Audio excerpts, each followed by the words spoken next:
everyone. So, what will happen if one day the one person you rely on the most in this world decides to leave you out of the blue? That's what happens when Secretary Kim Miso decides to resign one fine day, not because she hates the job, not because she has found something better, but just because she wants to live her life. Working for a boss sincerely for 9 years, and her boss, Lee Young Joon, who thinks that he's perfect in every possible way, can't understand why. And that's why he thinks that there is something wrong with Secretary Kim. That's how this story begins. The name of the drama that I'm talking about is What's Wrong with Secretary Kim? The story sounds about the simple resignation from a secretary and to a perfect boss, but the story unfolds to being a great journey of healing, then finding your own self, and then seeing each other beyond the roles they have. That kind of love story, and that kind of story this is.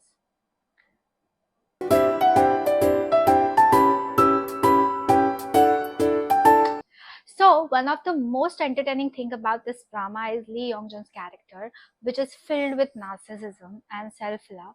He truly believes that he is the world's most intelligent, most handsome, and the perfect human being there can be. And everyone around him loves him because of his aura. Park Seo-joon has done this character so well that even though it's like this annoying character, you can't be annoyed by him. So this character truly believes that he's loved and people are drawn to him and everyone only respects him, and that's all. And so they have very nicely and very smartly have used this narcissism as a joke and making this drama really lighthearted. And on the other side, there is this secretary Kim Miso, who's so perfect, who's so dedicated to her work. She's always there to solve any issue before it becomes big.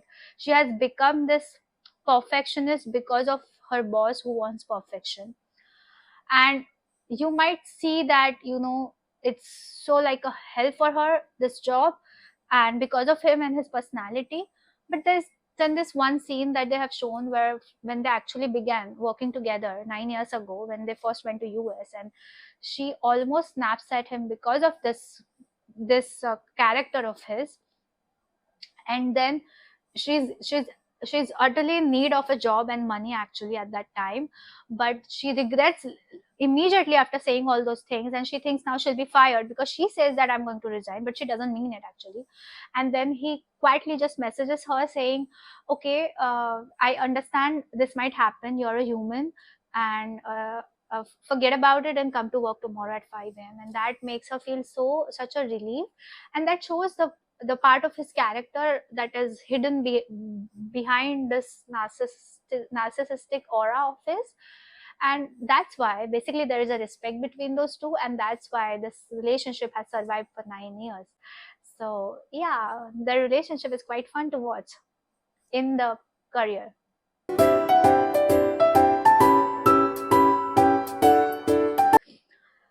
There's another thing that kept me engaged in this drama was actually, so there is this backstory of their characters, and she has this book with her where she has written it to her oppa.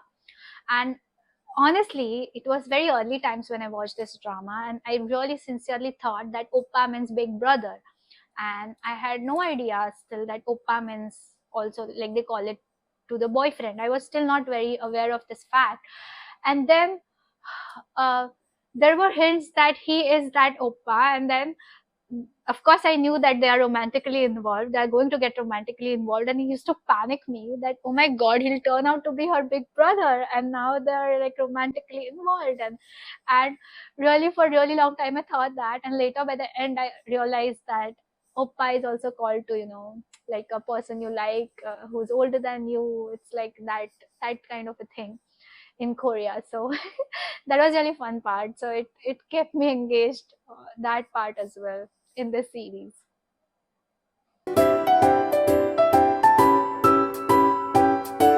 Another thing about this drama that stayed with me was, just like I said earlier, she chooses to resign to find herself. So to earn and to pay a lot of her debts, She chooses a certain life and she has to keep going on with it, and she dedicates herself to it. She completely gets one with her work and job, and she has no time, no personal time for herself. And now finally when she is done with all that, she finally decides to rediscover herself. It's a very courageous decision, because she already has, a kind of comfort in her life. She's earning a certain way, she's getting, this good attention from everyone, because she's boss's secretary, she's vice president secretary in the company.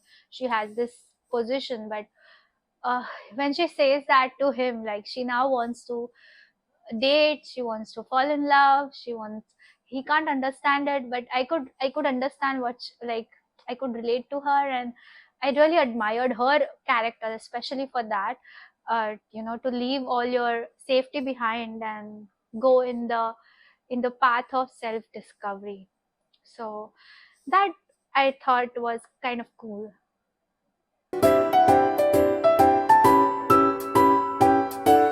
So the romantic scenes are also very well done. So from the start only, so to keep her in the company, or maybe he starts thinking that she wants to leave because she has fallen for him, and it's very difficult and uncomfortable for her. So he goes and he tells her that, I will let you marry me. That's the funniest proposal I've ever heard. I'll let you marry me. And she reacts in, of course, the most disgusting way, like, huh, okay, fine, but I'm not interested. Something like that. And so that hurts his ego again. And then he keeps on telling himself that, okay, she's still maybe she's still shy to accept, or something, all kind of weird things, where he still goes into this narcissistic way. So uh, there are so many funny scenes at the start when it happens, that, you know when he's being nice to her, and she almost is about to fall for him, because he's already offered her to get married. So she starts thinking about him that way, and she's about to fall for him, and the next moment he says something so annoying and so narcissistic that she's like, snaps out of it. Oh no, what was I thinking? Something like that. So there are very cute moments, and then finally when they start dating, the of course they have to hide it from the whole staff, because they're like the bosses in the company, and that leads to really very nice and cute scenes, and their chemistry is good too. So yeah, that was fun to watch.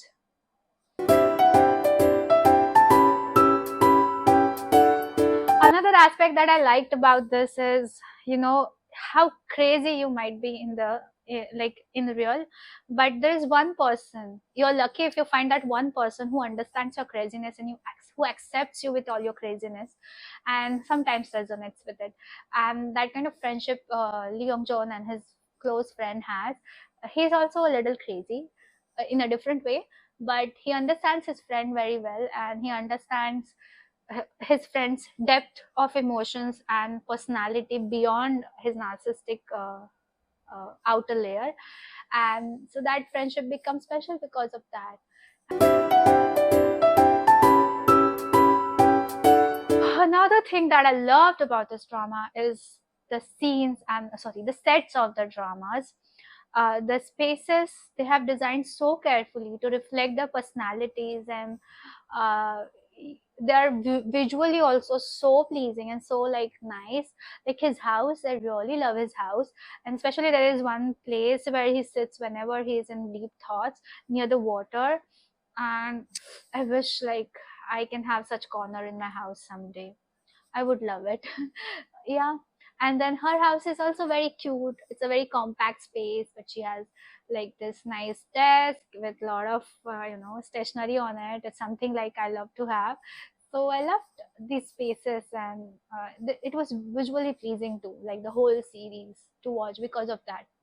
So at first, this might look like just a glamorous office romance, but this story actually has a lot of things like a growth, then depth of emotions, then coming out of your traumas, accepting them, and finding people and solace into one person who knows you the best.